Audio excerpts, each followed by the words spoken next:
fantastic edition of Sports Take. My name is Johnny Redmond, and as always, I'm joined by the ever wonderful Jonathan Donnelly, Nicholas Odell, and Joseph Gentile. How you doing, guys? Awesome. Good. All right, two goods and an awesome. I like how we're starting things today.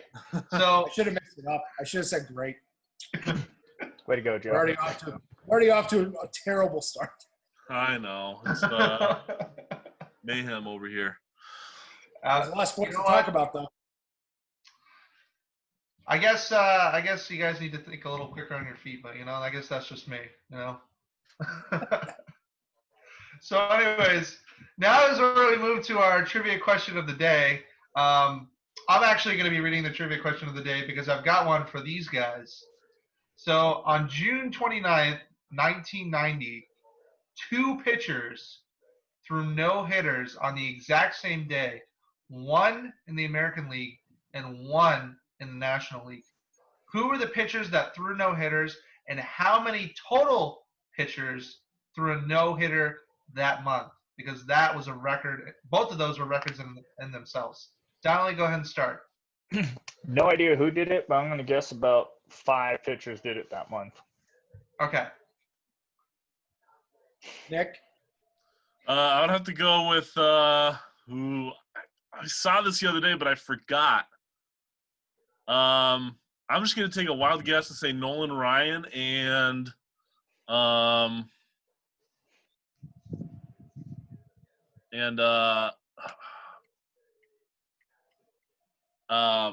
Ryan and what's Nick, his to name? be fair, there weren't a whole lot of pitchers other than Nolan Ryan in the 1990s. Especially And, throwing no-hitters. Jack, Other than the Jack Braves. Morris. Let's go with Okay. that. How many total were thrown for the month? I would have to one-up Donnelly and say 6. Okay. Joe? I was going to go Nolan Ryan, too, for AL. The NL? Oh, man. For 1990? All of us weren't even around. Well, Donnelly might have been. I was 6 months old. There you go. Donnelly was around. He was watching. Yeah. I probably was. I don't even have a guess, actually, for NL. But I'm going to go 4, though, no-hitters. 1 a week. Wow. All right. Prepare to be very surprised. One of you might be right. One of you might be wrong. 2 of you might be right. You all might be wrong. We'll see. That was the trivia question of the day.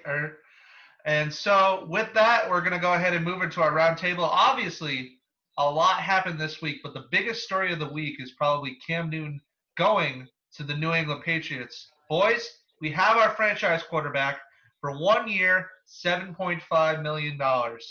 A bargain price. But I want to hear your guys' opinion. Will Cam succeed in this offense? Joe, we'll go ahead and start with you. Oh, boy, you get to start with me.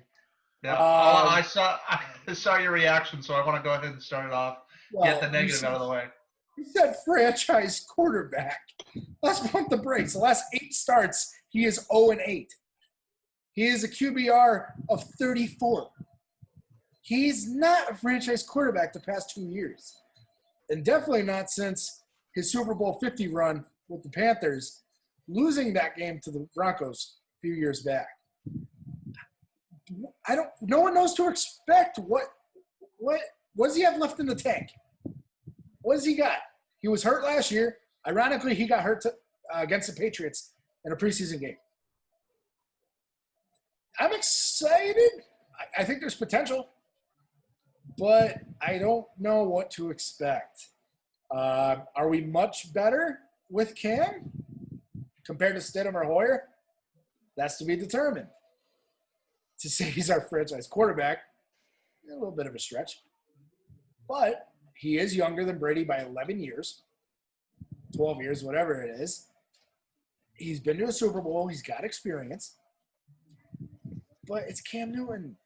I don't know. He's a running style quarterback. He takes a lot of hits. It'll be interesting to see him in Belichick and McDaniel's system. Okay, well, I want to ask this question to Nick. Yeah. Based on those comments, the last 2 seasons haven't been great. All right. But a large part of that is because of injuries. Nick, do you believe injuries are going to be a factor coming into this year? Yeah, a little bit, I think. Cam Newton certainly has a history of injuries, but I really do believe that if Cam Newton stays healthy and straightens out his behavior, because Belichick has a tendency or a track record of turning players' behaviors around in the past, I think he'll be just fine for us. If you look at Newton in his when he stays healthy and doesn't like become a show off. I mean, his numbers are great, and he led the Panthers to Super Bowl that one year, albeit lost, and was a baby about it afterwards. But Belichick can work an offense around a quarterback, and working with McDaniels too. I mean, I'm pretty optimistic about this move. So. Both of you make very good points in your concerns and your confidence. Both of you also mentioned that Cam Newton did go to the Super Bowl in 2015, winning the MVP that year, throwing for 30 touchdowns to, I believe it was 10 interceptions. I mean, the guy was amazing that year. And some would argue that given the price tag that he has, it might be a little much considering the injuries. It might be too little considering his history prior to that. Donnelly, I want to know what you think. Cam Newton, was he overpaid? Was he underpaid? Is it the right amount? I mean, what do you think? I think he could have been paid more than what he got right now, just because looking at his stats, he's been very consistent over the years. He hasn't really been on a roller coaster. It's not something that you see often with QBs trying to stay in a consistent rate. So I think he should get a little bit more money for what he's capable of. Yeah. Well, I'm going to have to agree with that. I know Richard Sherman certainly agrees with that because he said, and I quote, that Cam Newton's season this year is disgusting. Joe, you have something to say. What do you have? Well, he signed for under $2 million, but it can, with incentives, go up to $7 million. Let's see how he plays. Let's see how he gets those incentives. How driven is he? How well does he understand the playbook? I mean, Belichick's scheme isn't easy. We've seen a lot of talent. Nick, you brought up the fact that Belichick brings in knuckleheads sometimes. Yeah. And, people's characters that may not fit in the system, he straightens them out. But oftentimes he straightens them out, but they do not learn the playbook. They are cut in training camp. So he may not even be on the opening day roster. So everyone's saying, he's our week one starter and Stidham should be hurt by this move. I think it serves a little motivation for Stidham. I think we're going to see a little more from the kid in training camp. I think this was a good signing overall to the competition-wise. Is Cam Newton better than Andy Dalton on the market? I know Dalton was claimed by the Cowboys. So is he better than Dalton? Yeah. He's gotten more playoff success than Dalton as well, if we're comparing those two, for instance. But we don't know what to expect. Is he going to stay healthy, like you said? Then, okay, maybe a 10-win season, maybe 11-win season. Now we're competing with the Bills if he can stay healthy. If not, you guys said we're having a subpar year. I still think we could win the division with Stidham. I'm still stuck on that 10-6. I fully believe that. If you Joe, you're gonna have to hold that thought because we'll get to Jarrett Stidham in just a minute. But I want to backtrack. Excited to talk about it. I want to backtrack to just a little bit. Bill Belichick is a wizard when it comes to maximizing players to their best potential, right? Now, let's remember, he did take a 199th overall pick and made him one of the greatest quarterbacks of all time. He took Matt Castle. He took Matt Castle. He took Matt Castle, who should not have been starting at all. Nothing against Matt Castle. He's a great quarterback. But he should not have been starting at all. He brought them to an 11-5 record. You know, He was this one is a win good- away from the playoffs. Wait a minute. I'm going to defend Castle on that one. That's Wait a not the minute. point. Listen. The guy never had a starting role, all right? Bill Belichick knows how to maximize players' potentials, right? So I guess we'll have to wait and see. And you know what? I'm going to go ahead and refer to back to one of your earlier points and saying he could get cut by the beginning of the season. Tim Tebow. Everybody thought he was going to be the backup quarterback. Belichick puts him in at tight end, cuts him one of the last cuts. I believe it was the second to last or the last cut, right? I wish mean, Tebow it does made the team happen. that year. I So wish it Tebow is made- possible that not only Newton gets cut, but he gets relegated to a backup role. Before we move on to the next topic, Donnelly Donnie, and Nick, whoa, I want to hear. Wait a minute. Cam will not be a backup. He already said that. You guys do you want to differ on that? Can you see Cam Newton being a backup? I don't know. It's not like teams were knocking on his door. Listen, Donnelly and Nick, I Yeah. want to hear what you think. Is it possible that Cam Newton could become a backup or get cut? I mean, what do you think? I think it's more possible for Cam to get cut than be a backup. I mean, Cam has always been a starting quarterback. He wouldn't. I feel like he wouldn't take less. And because it's just his personality. I know Belichick can turn around his personality, turn around his behavior, but Belichick can't turn around his personality. That's the thing. And so I really do think he's more likely to get cut than be a backup quarterback. I feel like if Belichick says, "Hey, you're a backup quarterback," Cam's like, "I'm out of here," Yep. It's funny you mentioned the attitude problems because Donnelly and I were talking about that earlier before in rehearsal. Donnelly, I want to know what you think. Well, I do have to agree with Nick on this because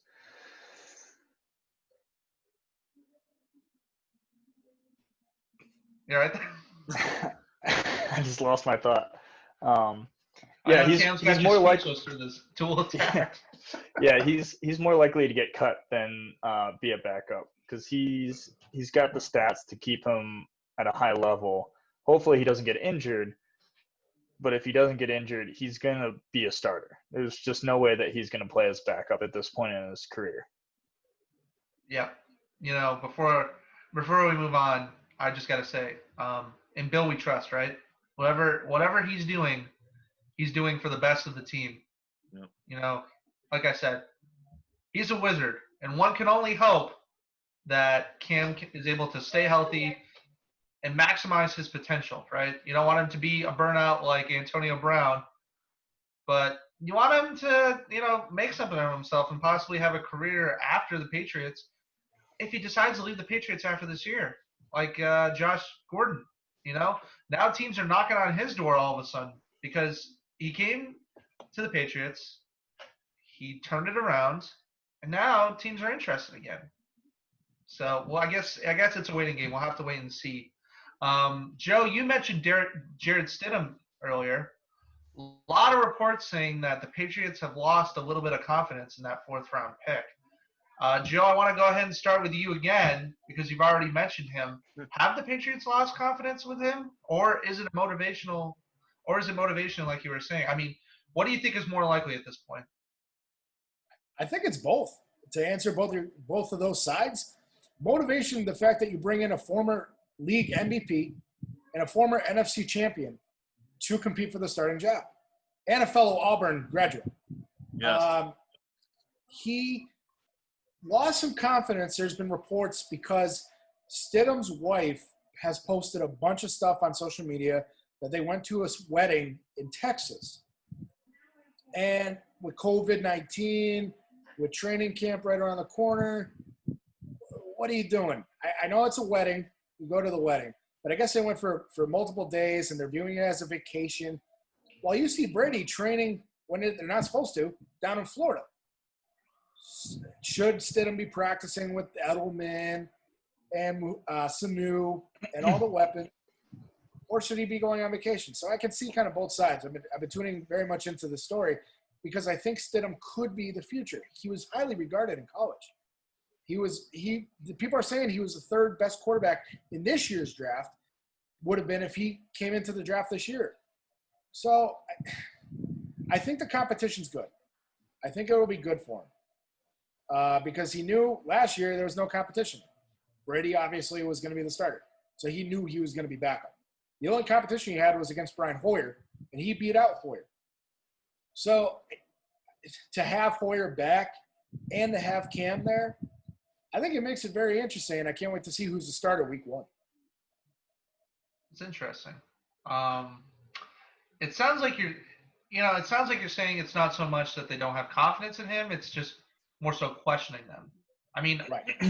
Nick, I want to know what you think based off of Joe's comments, based off of all of the reports going around. I really think it's, I think it's more like, a motivational thing for Jarrett. I mean, like Joe said, Cam Newton is coming into the Patriots, and you get a former league MVP and a former NFC champion, but I think Jarrett Stidham has the opportunity to be motivated and really earn that week 1 starting job if he really wants it. But honestly though, I'm like, I still feel like Cam Newton is. I'm 80% sure Cam Newton's going to be the opening day starter.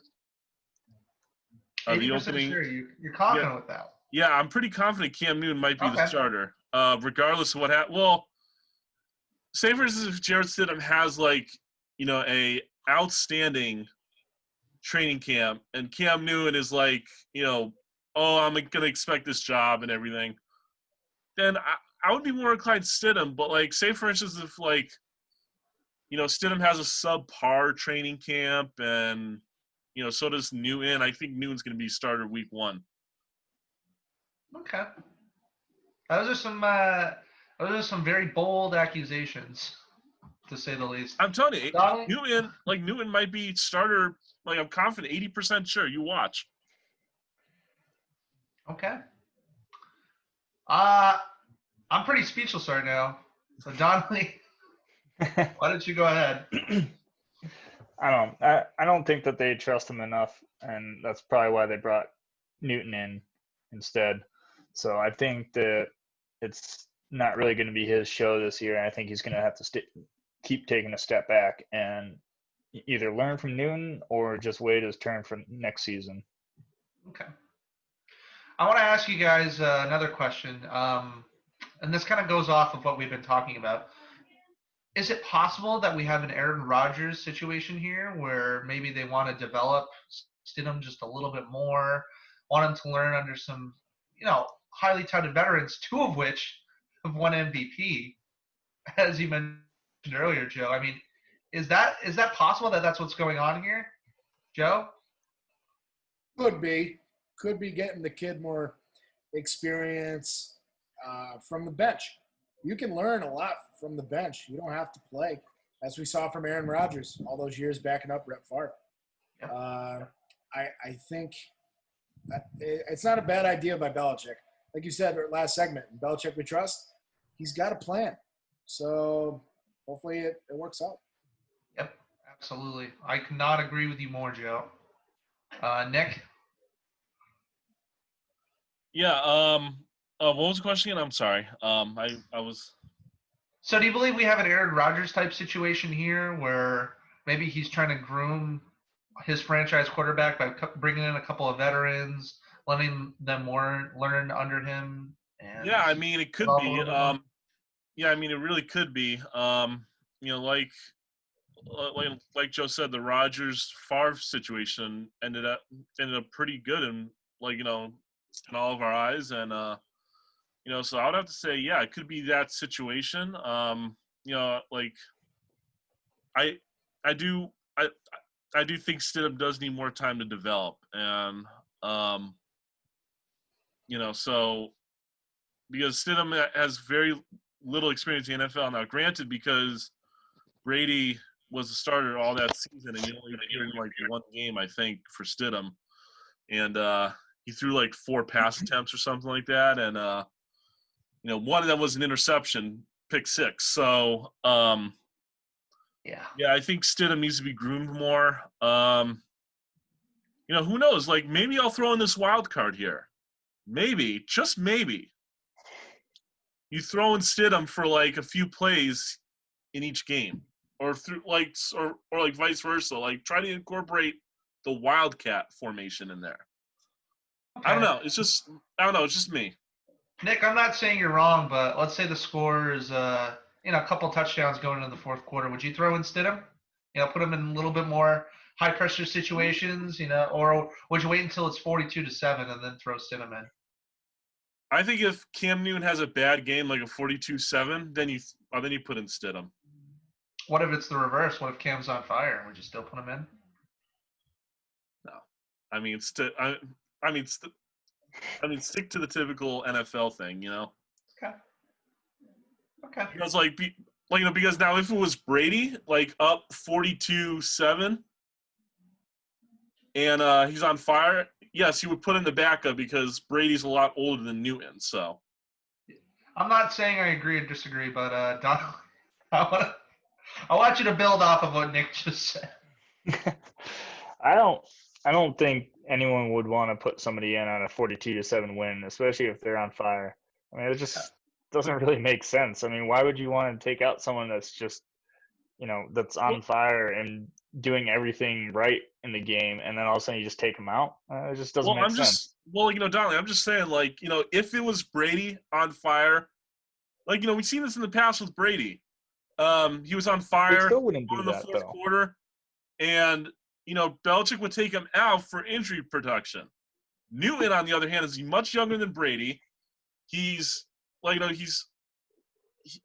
he can handle a full game being up 42-7 much. The only way I can see it happening is at the end of the season when they're guaranteed playoffs and they have nothing to worry about, then put them in for a couple quarters. But yeah, we're not getting a guaranteed playoff spot until week 16 or 17 if we get one at all. I'm just saying, like the Dolphins are good this year, the Bills are good this year, and the Jets, we'll get to them in a little bit.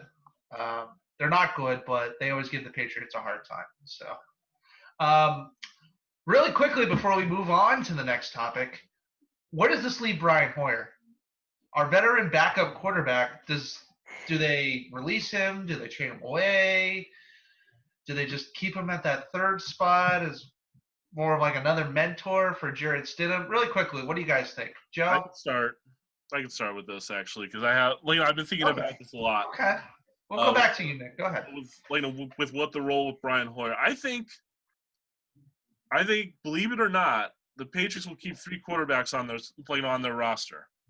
I believe, so Hoyer is the one who knows the Patriots system, who knows what's he's been around the team longer in 2 stints than both Newton and Stidham. So I think Hoyer's not going to start as I don't think he's going to start. No. Unless Stidham or Newton obviously gets down with an injury, but I do see Hoyer remaining on the team to mentor Stidham, just see to groom Stidham on the sidelines. So I believe it's going to be Newton starting quarterback. Then you got Stidham. Then you got Hoyer. Okay. That's interesting. Joe, what do you have to say? It's tough with Hoyer because he does, like you said, Nick, know the playbook the best. Mm-hmm. But he's been in and out of the system many years. He's been cut. He's been brought in. He started other places. He's been cut. He's been brought in. Because all 3 quarterbacks are not very expensive, I'm going to say they keep all 3. It doesn't hurt. We've had 3 quarterbacks in the past. Brady, Jimmy G, and Brissett come to mind a few years back. I mean, Belichick does that sometimes. Typically, he does 2 quarterbacks. But who do you cut? You can't cut Stidham. The one who would be cut, actually, I could see, is Newton. As I said before, if he does not learn the playbook, he will be cut. Plain and simple. He will be cut. We've seen it Yeah. before by Belichick. You guys are making some really bold statements today. I love it. I absolutely love it. I mean, you are right. You are right, though, Joe. They have kept 3 quarterbacks before, but it was because they had a good reason. I mean, Brady was suspended, and then Jimmy G got injured, and then Right. Yep. yeah. But So there was good reason behind that. It's not. I mean, like we said, Newton does have possible injury worries there, so it is possible that they do need the 3 quarterbacks. But Donnelly, really quickly, what do you think? What do you think about all of this? I mean, I don't know. I don't see why they would need him.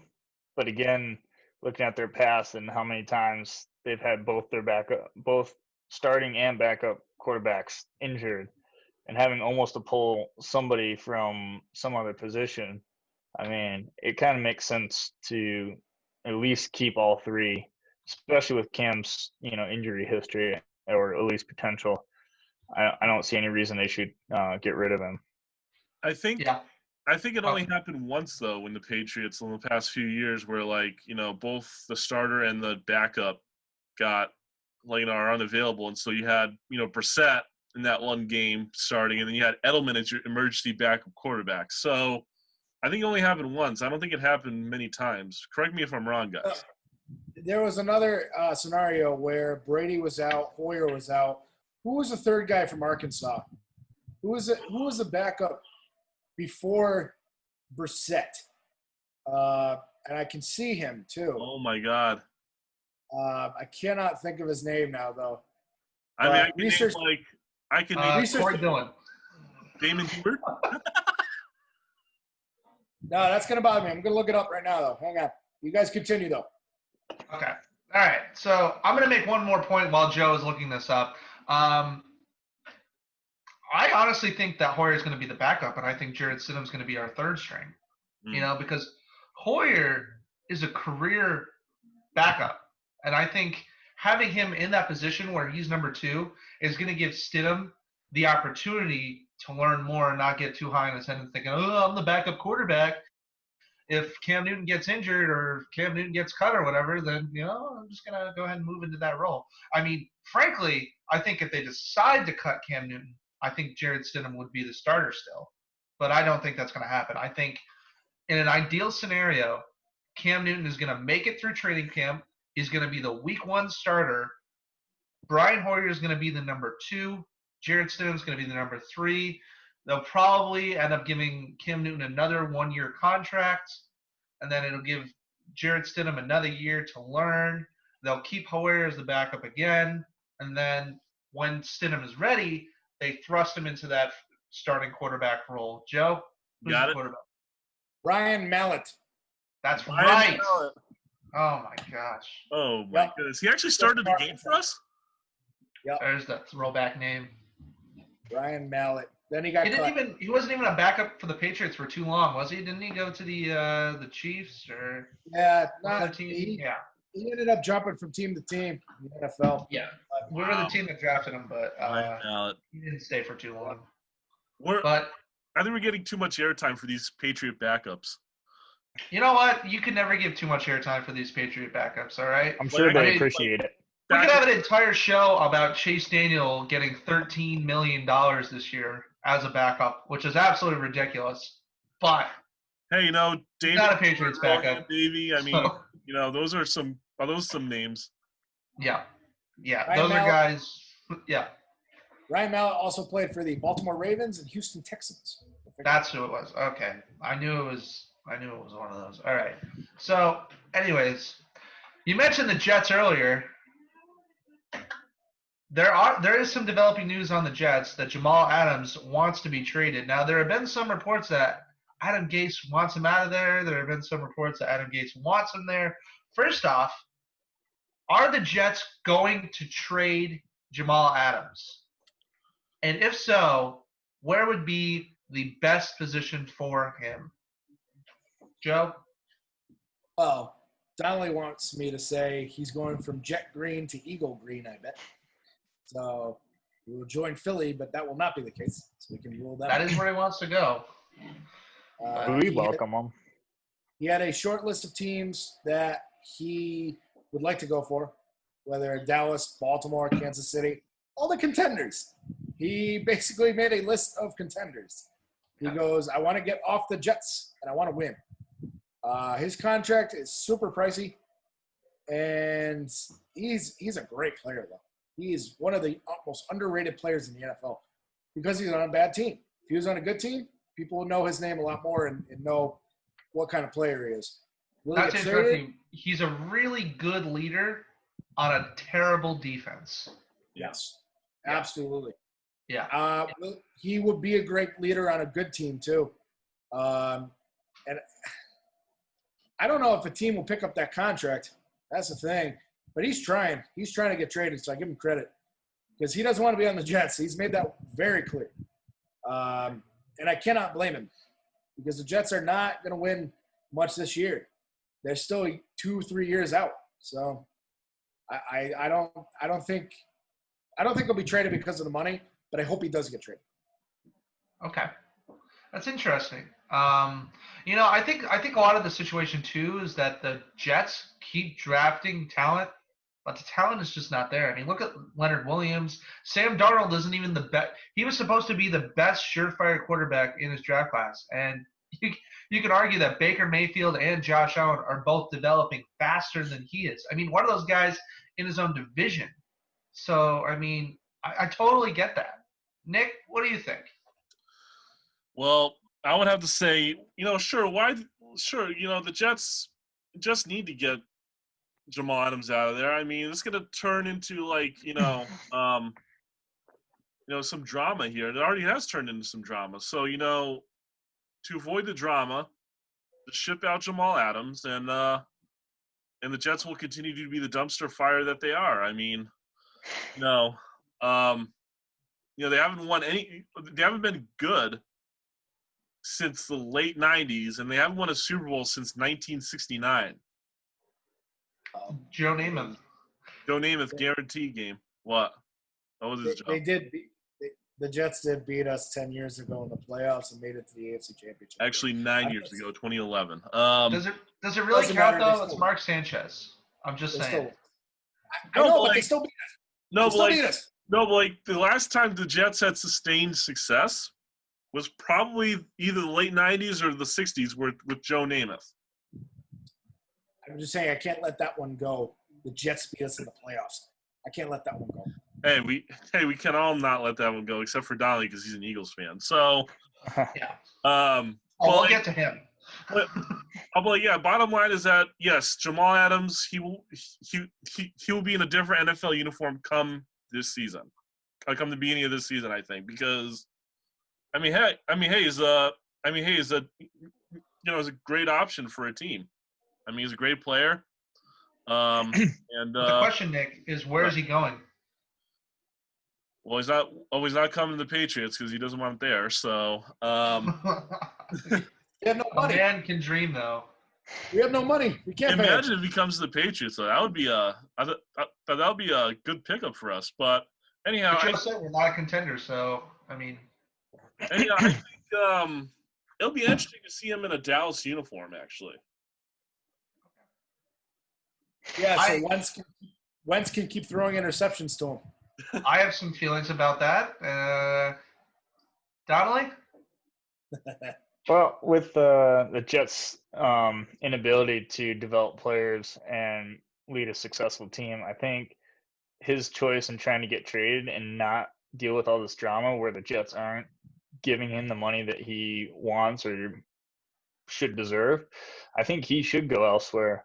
But I really only think that either Baltimore or Texans or Seahawks would be a good fit for him. I don't think anyone else would really – I mean, I'm sure everyone could benefit from him, but I don't think anyone else really needs him or can really afford him and what he wants. Yeah. Yeah. I think I have to agree with Nick here, though. I think just because they don't want him on the team that – I think he's going to end up getting traded, and I think he's going to end up going to Dallas. Dallas has the pieces – they have the money, and frankly, they're a contender. And I'm sorry, Donnelly, they're going to win the NFC East this year. Tony, if you're watching, it really pains me to say that, but I still won't say. I mean, like, Congratulations. So one final thought on this issue is that, if Jamal Adams goes on the Dallas Cowboys, look out for the Cowboys. They might win the NFC East and might make it far in the playoffs. I'm just saying. What a jab, though, Wow. to Dak Prescott.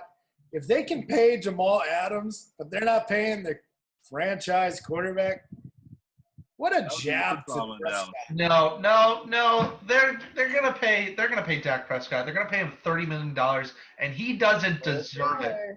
He does not deserve that $30 million. But that is a completely separate issue. Well, Jerry Jones Sad. doesn't have the money, so.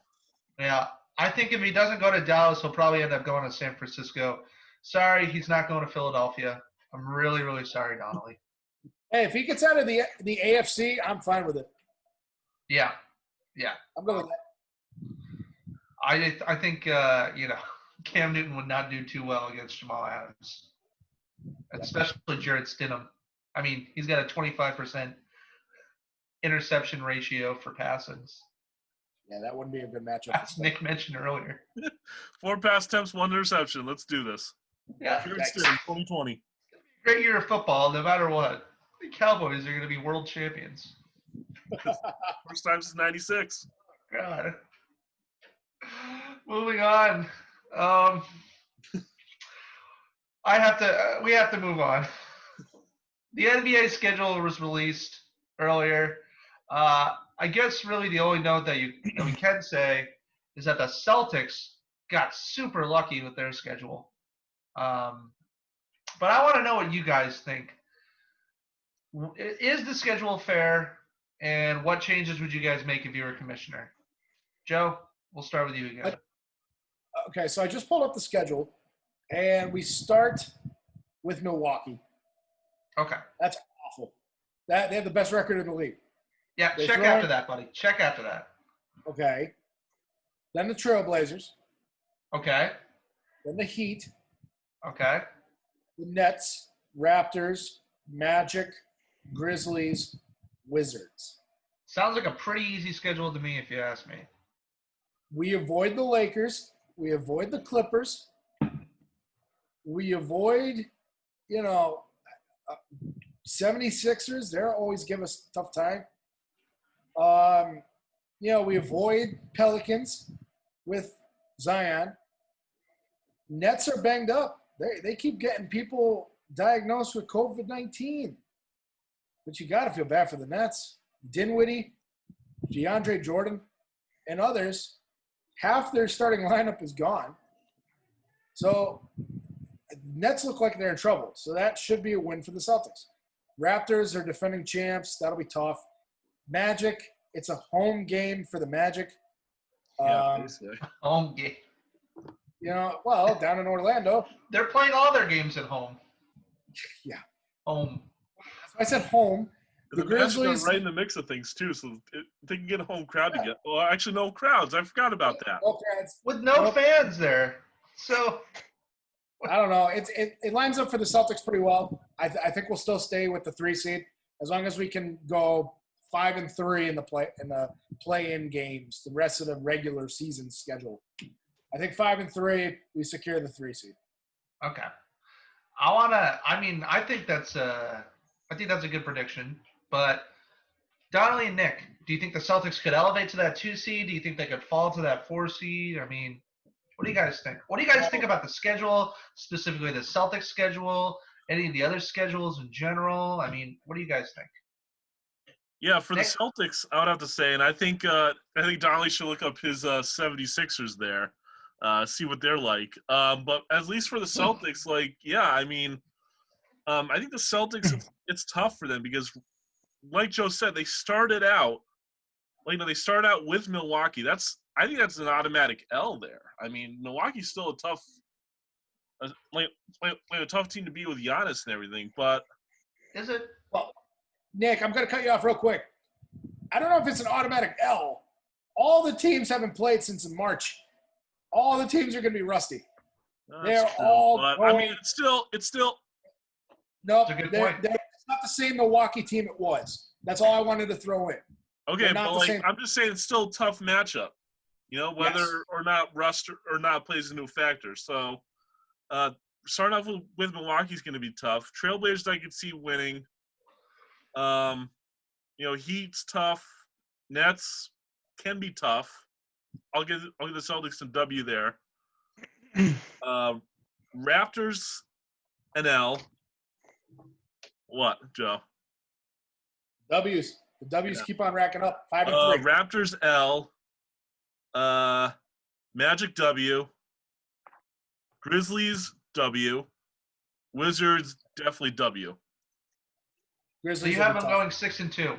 Yeah, I have them going 6 and 2. So, but still, like, it all depends on what the current 2 seed, and the current 1 seed is at. And do I see them elevating to a 2 seed? Yes, but again, it all depends on what the 1 and 2 seed teams do. I believe the 1 seed is Milwaukee, and the 2 seed is the Toronto. Yeah, it all depends. It's all dependent. It's gonna be a fun ride, folks. Okay. Conley, how about you? Look at the Well, schedule. looking at the Sixers, I think they have a pretty good shot at it. I don't think they have too tough of a schedule.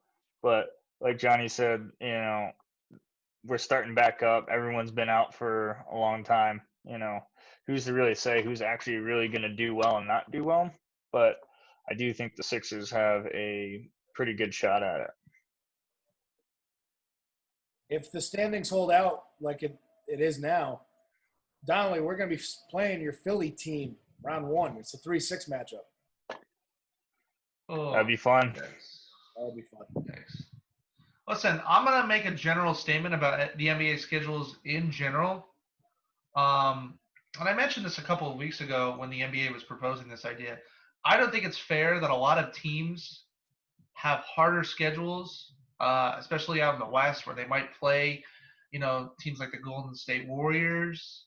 I just don't think it's fair that they have to play harder teams now. I mean, I could even say that same thing for the Celtics. I mean, their schedule is not going to be this easy going into the last round. I mean, they were relegated to fall to a 4th seed before COVID-19 happened. So, I mean, I don't think it's fair. I'm excited as a Celtics fan. I think it's possible that they could get up to the 2 seed, but I guess as a sports fan, I'm calling shenanigans on this one. Yeah. So, but yeah, the Celtics are going to go 7-1. I think they're going to beat the Raptors and lose to the Bucks by 15. Wow. Yeah, Bold. Bold strategy. it's bold, but you know what? So you have them having a 7-game winning streak going into the playoffs? Paul Pierce said that the Celtics have the best lineup in the entire country, and I completely agree with that. I mean, look, we have Marcus Smart, one of the best defenders, coming off the bench. I mean, If there we're was good. ever a year, though, watch, a 6 or 7 seed will do damage in the playoffs this year. It's just one of those years that you Yeah. could see. No one's played since early March. Everyone's going to be so rusty. So you can see the Grizzlies giving the Lakers a really tough time. Or the Sixers actually doing good in the playoffs. I For Joe, once. good point, and I agree, but I disagree too.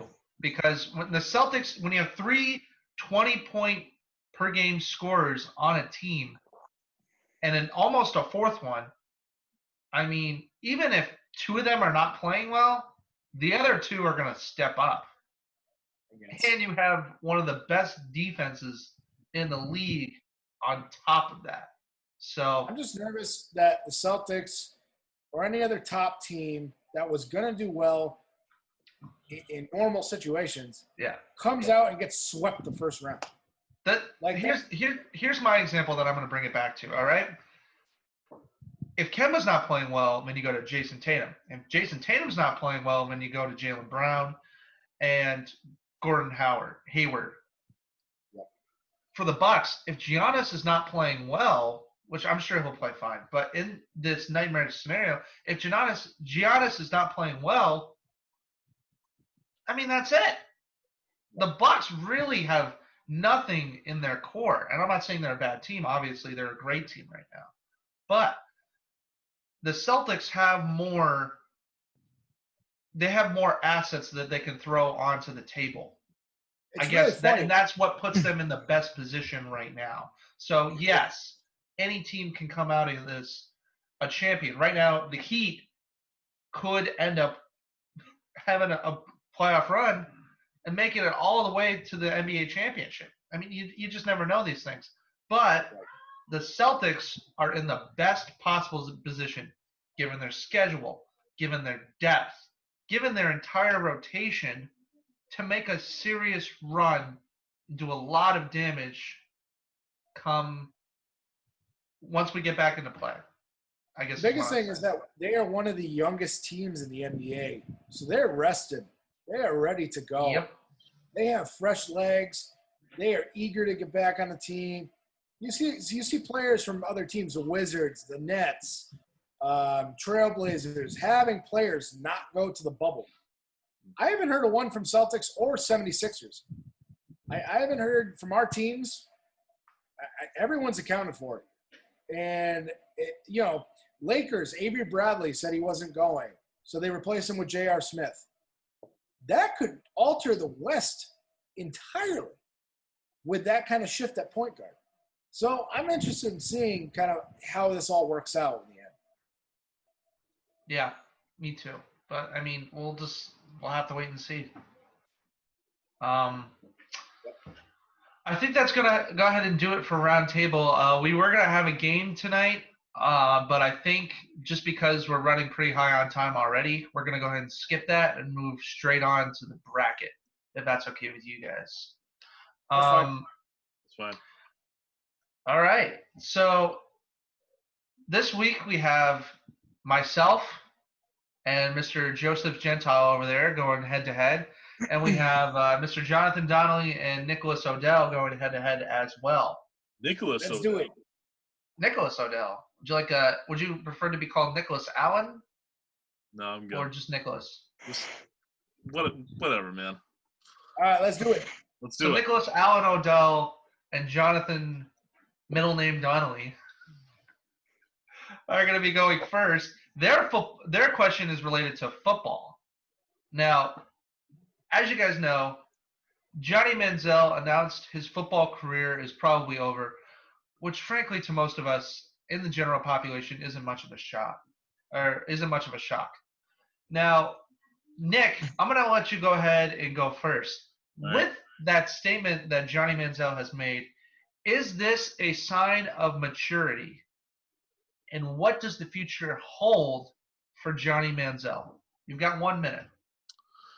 So the maturity question, yes, I think this is a sign of maturity because I feel like football for him was like this, like football made him a star basically, and you had him performing you had him outstanding in college, goes to the NFL, and he has a subpar career in the NFL, but his stardom in college made him like who he is.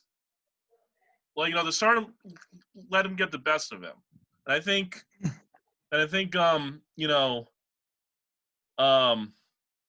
what's the word? I think his stardom let him get the best of him. And I think that's what I think him retiring or stepping away from the game is good for his mental health, so he can try to focus on himself. And and so yeah, that's basically how I feel about it. Time. 1 minute. Wow. You know what, Nick? I'm not gonna get to it now, but I'm gonna go ahead and give you an extra point just for staying on time. Go ahead, Donnelly. So I'll agree that it was a mature decision. I mean, he had, quite the bust coming into the NFL with only 2 games won over 2 seasons and then leaving.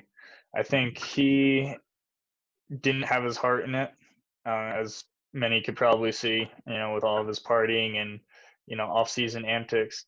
I think that this is the best decision for him because he's still young and apparently hasn't figured out his life yet since he didn't make it into the NFL, or at least make it, through the NFL. He, busted pretty early on, which some people might say that they saw it coming, but I don't know. I think he belongs out of the league because he just doesn't have the heart for it. I'm a little ashamed to say this. I wrote an article when I was writing for the Westfield State newspaper saying that it was possible that Johnny Manziel could go number 1 overall given his intangibles. But Donnelly, you bring up an excellent point. I mean, he had bust status written all over him. He won 1 game in 2 years. He wasn't really a starter, and when he was thrown out there, he was just absolutely terrible. And a lot of that was related to his partying and his. It's nothing to show for it. But there's nothing wrong with that. But when you're leading an NFL team, I mean, you have to be a leader and you have to be a role model for other players. And I know it's really tough as a 22 or 23-year-old guy to be thrust into that position, but I mean, there are so many guys who have come before that who are able to do it.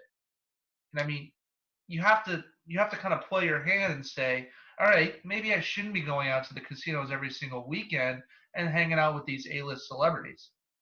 And that caused him to get kicked out of the NFL. That caused him to get kicked out of the Canadian Football League just because he didn't have the skill set. He wasn't there. He wasn't developing, and he was ruining his chances. I completely agree with you guys. I think this is a great sign of maturity. Dolly, I'm going to go back to you. I don't think it was so much a decision as it was kind of him coming to facts as saying, I mean, I'm done in the NFL. I had my shot and I blew it, but that doesn't mean that it's also an end for him. I mean, I think this could be a very great opportunity for him to maybe join as an assistant coach somewhere. I know he was finishing up his schooling at Texas A&M. Maybe he should just be a coach somewhere. And I'm surprised neither of you guys mentioned that. Donnelly, I'm going to take 1 point from you because of that decision. You're going to go from a 3 to a 2. Nick, because you were so on point with your time, I'm going to give you, instead of a 2, I'm going to give you a 3. Joe? Okay. This is tough. I was never a big Johnny Manziel fan. And he played for the Browns. So he was lined up for failure since getting drafted. I think that Donnelly, you made some good points. I think a solid 3. And Nick, I was looking for more different vocabulary than just stardom. You said stardom multiple times. You could have said overall presence. You could have said the hype was real. I would have gave you extra points for that. I'm going to give you a solid 2. So we got a tiebreaker. Well, it looks like we have a tie. I thought for the tiebreakers this week, and I didn't know if we were going to use them, but I thought we would use July 4th themed America. And when I say July 4th, I'm talking about food specifically because food's one of the best parts of July 4th. Let's be honest here. Before the internet roasts me, one of the best parts of July 4th. So my tiebreaker question for you guys is hamburgers or hot dogs? Nick, we'll go ahead and start with you again. You've got 30 seconds. This would be good. So I like both of them, but if I had to choose, it would actually be hot dogs. Because you know why? The question says hamburgers or hot dogs. They don't say cheeseburgers or hot dogs. So if you pay attention to the question, I would go with hot dogs. Because who wants to eat a hamburger without cheese? It's just like, no. Hot dogs, especially with ketchup. Well, you mentioned that. Go ahead, Donnelly. Well, contrary to what Nick over here says it's going to be hamburgers. Whether or not there's technicality on this being no cheese or cheese, either way, there's way more you can do with a hamburger or cheeseburger, however you say it. You can add so many different toppings to make it, an unbelievable burger. But there's hardly anything you can add to a hot dog. You get like relish, ketchup, mustard, maybe some chili. You really don't have much. You're pretty limited. Hamburgers, you can put eggs on that. You can put lettuce, tomatoes, pickles. Yeah, hamburgers. Okay. Joe, why don't you go ahead and start us off with the voting? Donnelly, you made a good argument, but the toppings you listed for hamburger, cheeseburger, whatever you want to call it, can be also put on a hot dog. Lettuce, chili, mustard. You can put all those on a dog. I mentioned that. I'm gonna have to dock you a little bit on that. I'll give you a 3 though. It was a good argument. Nick, well played on the technicality. Well played. We should have put cheeseburger because you would have voted cheeseburger, knowing you. We've been friends for years. You would have done cheeseburger, but you read the rules. You read the script. So hot dog, I'll give you a solid 4. I agree with Donnelly. It's cheeseburgers, but Nick, you made a better argument, so 4. Dolly, I completely agree with Joe here. You could put any number of toppings on both of them. I think you made a pretty good argument as well, but I'm going to have to take you from a 4 to a 3 based off of that. And again, Nick, I completely agree with Joe here. Way to read the question as it is given. I love toppings on my hot dog, but I am a traditional man. And if I was given a hamburger or a hot dog at a July 4th feast, I would take the hot dog every single day. Nick, I wish I could give you a 6, but for now, I'm going to go ahead and give you a 5. Hey, championship round, here I come for the first time on this show. You're not going to get muted today, Nick. Congratulations. Yes. Wow. All right, Donnelly, you are to the 3rd place round. Woohoo! It's a fun question. Don't worry. But for now, it's Joe and myself. Nick, why don't you go ahead and read the question? I would love to, Johnny. I am happy right now.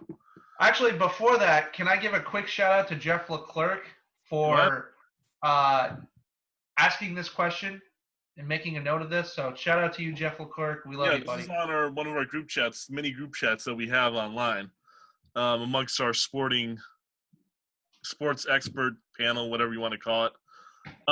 So Johnny and Joe, this question is for you.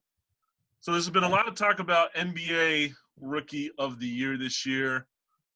And I think it really comes down to 2 guys. And shout out to Jeff Leclerc for posing this question. Johnny and Joe, Ja Morant or Zion Williamson for NBA Rookie of the Year. Let's start with Joe. Okay. Who's timing me? Donnelly? Timing me? Yeah, Donnelly, I can time you. Okay. Because I want to be fair. You guys had 30 seconds each. I want to stay on pace. Okay. But my vote is Ja Morant. He took a Grizzlies team that was not supposed to do anything this year, and right now they're in the playoff picture. They're strongly in the playoffs. Without Ja Morant, they're not going that far. And he's been healthy. Zion's played, 20 games? Less than 20 games? You can't give a Rookie of the Year when you play a quarter of the season. And I can't vote for a Dookie. So, no Zion. If Zion can get in the playoffs, maybe I'll change my opinion. But for now, Ja Morant. Interesting. Johnny. Well, I would like to bring some statistics into this, but first I'm going to go ahead and make a very passionate point. The Pelicans were already a decent team, but as soon as Zion hit the floor, you could instantly tell that he was elevating that team to entirely new heights. And let me bring out some facts first of all. He has the second best points per 36 minutes. It is the best since Wilt Chamberlain. Okay? For a rookie year. For his scoring, he's got the highest field goal percentage. He's got the highest effective field goal percentage. He's got the highest shooting percentage of all time for rookies. His 24.3 PER would be 7th among Rookie of the Year winners. I know the sample size is small, but he's going to get to 27 games by the end of the year. And even then, you can't ignore these numbers, and you can't ignore the impact that he's had on his team. That's time. Quiet. I'm done.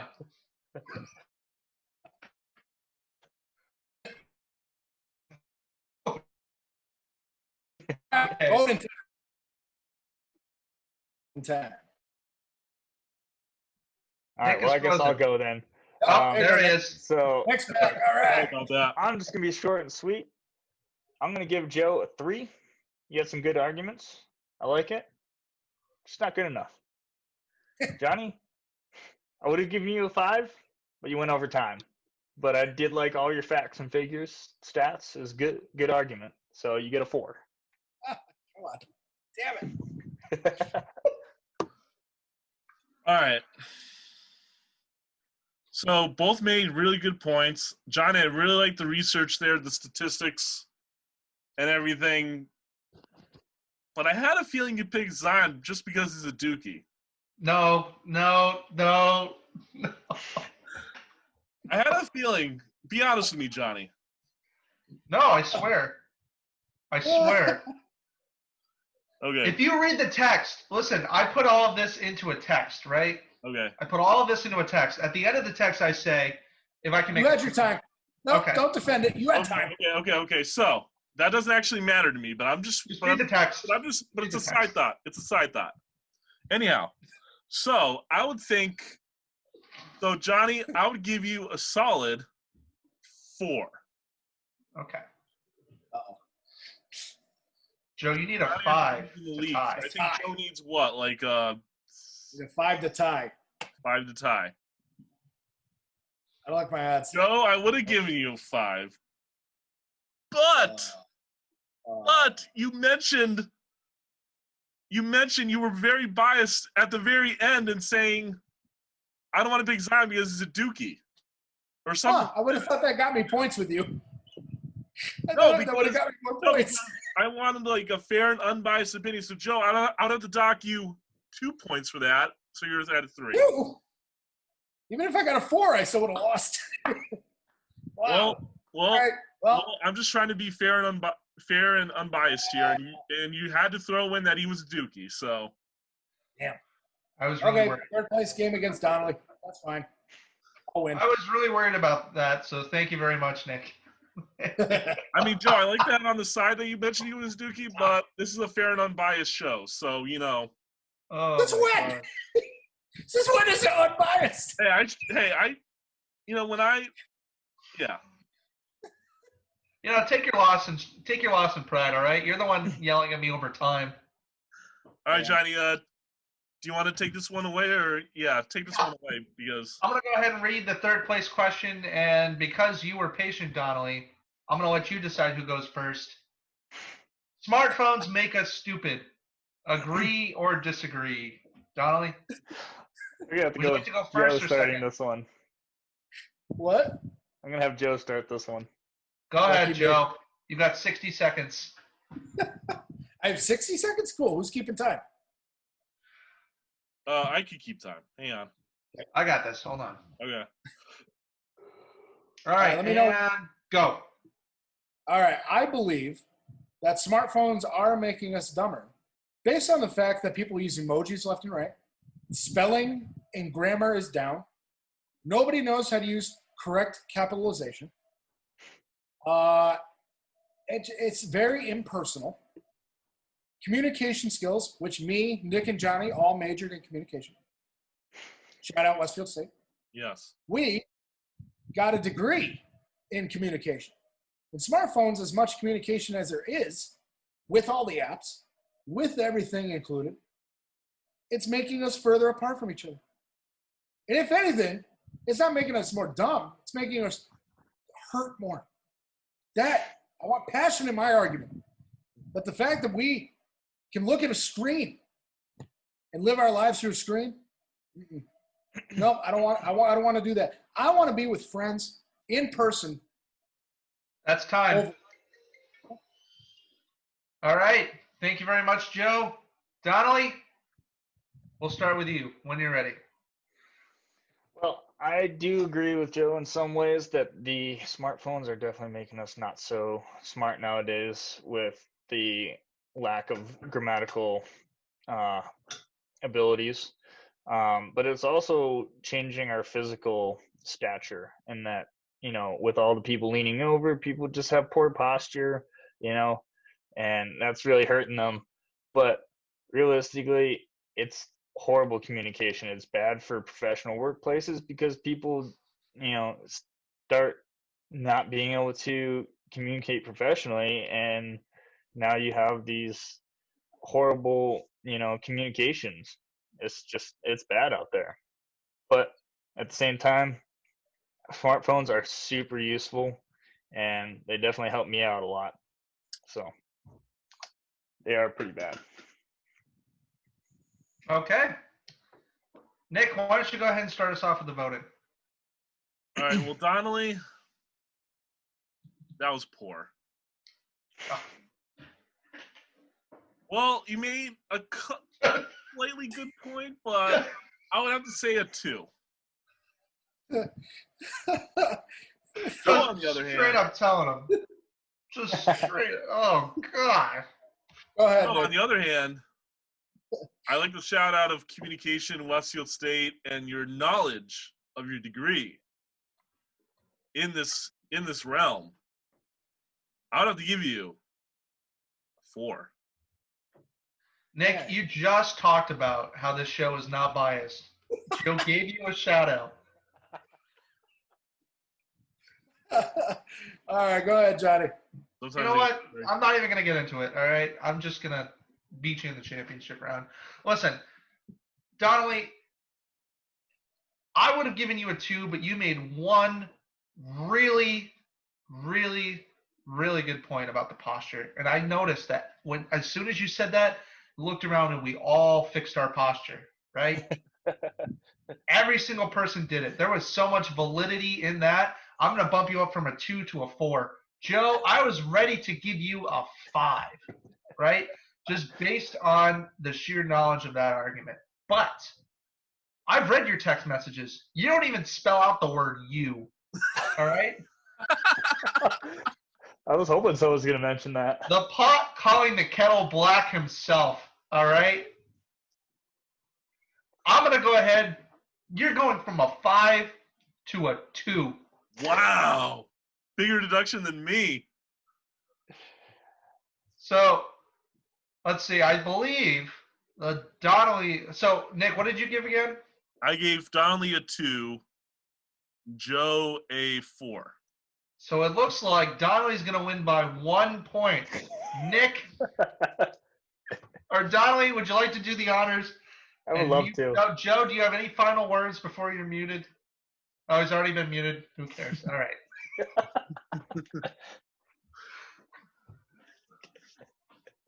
Wow. You were the chosen one, Anakin. Loved you like a brother. So much Joe of a doesn't even watch Star communications Wars, major. so. You're going down to a 1. Oh my God. All right. Nick, would you like to read the championship? Or Donnelly, why don't you read the championship question? I would love to. So for the championship round, as of right now, who will be the first pick of the 2020 NBA draft? Let's start with you, Nick. Start with me. Yeah. Oh, I'm just happy to be here in the championship round. Oh my goodness. So, I'm gonna say like like the popular pick, which is I think James Wiseman out of Memphis. I mean, he hasn't really played much, but because of NCAA violations, but his numbers are still stellar in Memphis, and I believe he's going to be a good fit for the team that chooses him. And I think I think Wiseman will be a good big man in the NBA. All right, Johnny. What do you got? All right, so I'm going to go ahead and say who should be the first pick and who will be the first pick. The person that should be the first pick is Anthony Edwards, because Anthony Edwards has the lowest floor and still a pretty decent ceiling.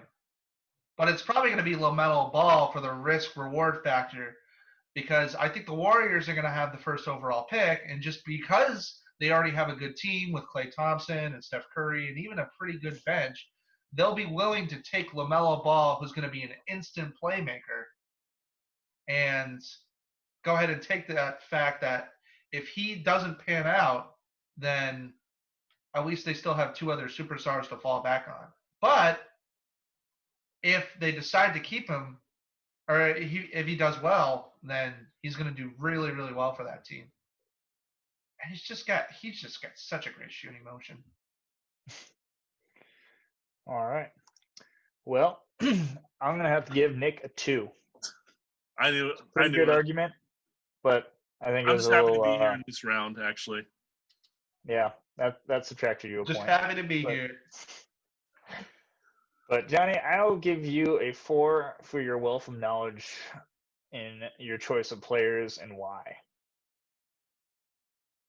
Joe? Oh. Joe, what would you give Johnny? Wow. 2. What would you give Exact myself? opposite of me. Oh So my tie. We're tied. All right. So what's the tiebreaker Well- question, Donnelly? So for our last tiebreaker is back to our 4th of July food concept. Which do you prefer, ketchup or barbecue sauce? We'll start with Johnny this time. Oh, God.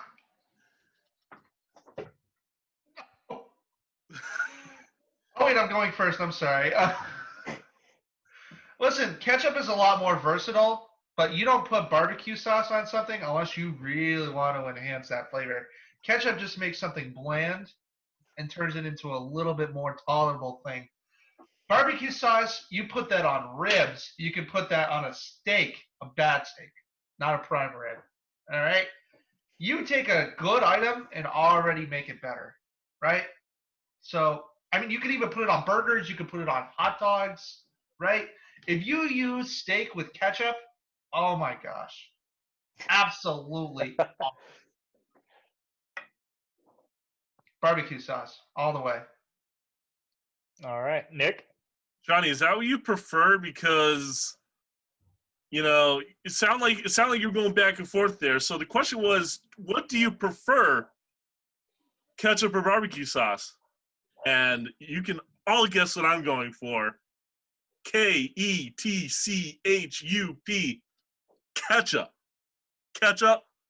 Ketchup. Ketchup all the way, man. Burgers, dogs. I think that's all I eat at 4th of July. So, ketchup. Ketchup. Ketchup 110%. It's so good.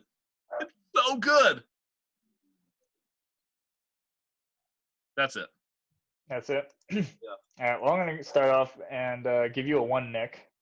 That was poor representation of your reasoning for ketchup. I'm actually surprised you spelled that right. But Whatever. I'm just happy to be anyways, here. yeah, good try. Johnny, I definitely liked your explanation. Barbecue sauce is definitely the way to go for sure. I'm going to have to give you a 4. Thank you. Joe, what do you think? What do you give Johnny? Wow. Wait, so what do I need? You need a 5 to win and a 4 to tie. Well, we don't have any more tiebreaker questions, do we? Oh. Oh. Wow. Tie. Wait, do we have another tiebreaker question? No, I guess we're going to rock, paper, scissors. Virtual rock, paper, scissors? Oh my goodness, this is the All right. first in sports. I think this is going to be a first. I'm going to go Okay. 2 out of 3. That's 2 out of 3? Okay. Okay. Yep. Okay. That's how you always got to do it. All right. Ready? No, Donnelly's got to call it. All All right. right. Rock, paper, scissors, shoot. That's scissors. Oh. Okay. All right. Let's back up just a little bit. Yeah, so yeah. that way we can see the screen. Yeah. Okay. All right. Rock, paper, scissors, shoot. Ooh. Oh. Point. Nick's Nick. got one. One more. Rock, paper, scissors, shoot. What do you got? That's a Nick? I little can't late see. on Nick's delay. I don't know. Rock. I don't know. Tie, right? Gotta be a little Tie? quicker than that. All right, so All right. Rock, paper, scissors, shoot. oh No, that was Ooh. late. That was totally late. no, What? it was a delay. It's not my fault. Oh my god. I call shenanigans. Like the NBA schedule all over again. I win. Well, No, looks like no, Nick is the I'm just winner. kidding. Congratulations, Nick. Very well deserved. You and your catch-up argument. All right, so Nick, because you I think before we have get the to trivia final answer, right? thoughts, we're gonna go ahead and give out the trivia answer. Go ahead, June John. 29th, 1990. 2 pitchers, one from the American League, one from the National League. Both pitched no-hitters on the exact same day. Who are the pitchers? So, the American League, it was Dave Stewart of the Oakland A's, and out of the National League, it was Fernando Valenzuela of the Dodgers. And you guys had good guesses, but there was an unbelievable 7 no-hitters pitched that month. I was close. It was the most in any month. There were 9 total on the year. It's insane, right? It's one of the best years for pitchers of all time, other than 1968, but we're not going to get into that debate. So with that said, we're going to go ahead and move into the final thoughts. Nick, you can choose the order, and you get the most time. All right, I'll go with Donnelly first, and then Johnny, and then myself. Okay. Well, Donnelly, I go don't got much, but I'm just counting the days till we get all of our sports back again, and hopefully sooner than later. Johnny? Is it my turn? Yeah. Okay. it's fine. So I just want to wish everybody a very happy 4th of July weekend. Please stay safe. Please spend it with your loved ones, just as long as you're staying safe with them. And thank you all so much for watching our podcast week in and week out. We love you all very, very much. Shout outs to Jeff Leclerc for posing the question. Shout out to Tony Luciani for being a Dallas Cowboys fan. I love you guys, and we love everybody who's watching the show, and we're so fortunate to have so many friends who support us and are able to, give us questions for the show and give us topics and just be there when we need it. So thank you guys so much, and thank you to all of our viewers. Nick? Yeah, I just want to, say happy 4th of July as well to everybody out there, friends, family of mine and ours, and but also to remember the founding fathers around this Independence Day weekend. Remember they were basically founded our country, and developed the Declaration of Independence, signed it, and it obviously wasn't directly on July 4th, 1776. I believe it was a couple days before that, in 1776, when they signed it. But obviously, we picked July 4th as the holiday. But I just want to say a happy 4th of July to everybody out there. Be safe this weekend. I know I'm going to the Cape this weekend. I'll be on vacation. So, I hope everybody stays safe and be well during this pandemic. So, happy 4th, everybody. Nick, can I add one more final point, if that's okay, for Go my ahead. final thoughts? Go ahead. I don't know when I'm going to have this opportunity to say this again, but I just want to say Duke was participated in a simulation this year after the season was shut down, and they were said to have won the national championship. So Dolly, can you mute him? go Blue Devils. over UNC. Oh my God. Why did I give you that final thought? Why did I? I didn't know where that was going. Fine, go That is Minutemen. going Duke How do you Blue. feel? Go Minutemen. Are you happy now? All right. All right. Like I said, from all of us on the Sports Take Podcast, thank you so much for watching this week. We hope you have a truly fantastic week. Have a fantastic 4th of July weekend. We will see you next week. But in the meantime, keep watching sports. We love you all. Thank you so much.